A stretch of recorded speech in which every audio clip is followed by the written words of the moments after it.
cost of gas and diesel, doubles heating, and makes groceries more expensive. So a record 1.5 million Canadians had to go to a food bank in 1 month, and 1 in 5 Canadians skip meals just to get by. But the Liberals will hit struggling Canadians with carbon tax too anyway. It'll add 17 cents a litre at the pumps, and it'll hurt the working poor and people on low incomes the most. Why don't the Liberals care, and why won't they axe their costly carbon taxes?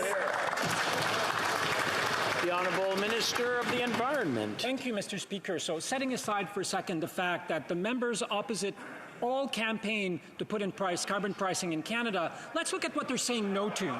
So they're saying no to clean air and clean water, Mr. Speaker.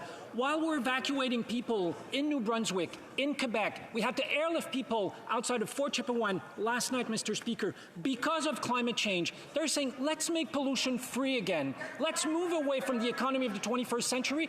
Mr. Speaker, we're saying no. We have the strongest economy of all G7 countries last year, and we're the country that has reduced its emission the most of all G7 countries. We can fight climate change and have a strong economy. The Honourable Member for Lakeland. The Liberals say that carbon tax are supposed to reduce emissions, but after 8 years they've missed every target, and they only went down slightly once when governments locked Canada down. To really help lower global emissions, Canada could export LNG, but after 8 years and 18 proposals, the only one getting built was approved by Conservatives before. From oil and gas to critical minerals to tidal power and to offshore opportunities on every coast, the Liberals hold Canada back. The world wants Canada's energy and technology. These Liberals are out of touch and Canadians are out of money. So when will they axe their harmful, failed, costly carbon tax?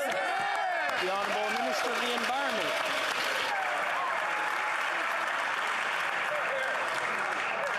I'm sorry, Mr. Speaker, but the member is plainly wrong. We haven't missed our target. They missed our target. I was in Copenhagen in 2009 when Prime Minister Harper committed Canada to reduce its greenhouse gas emissions. They did nothing, Mr. Speaker.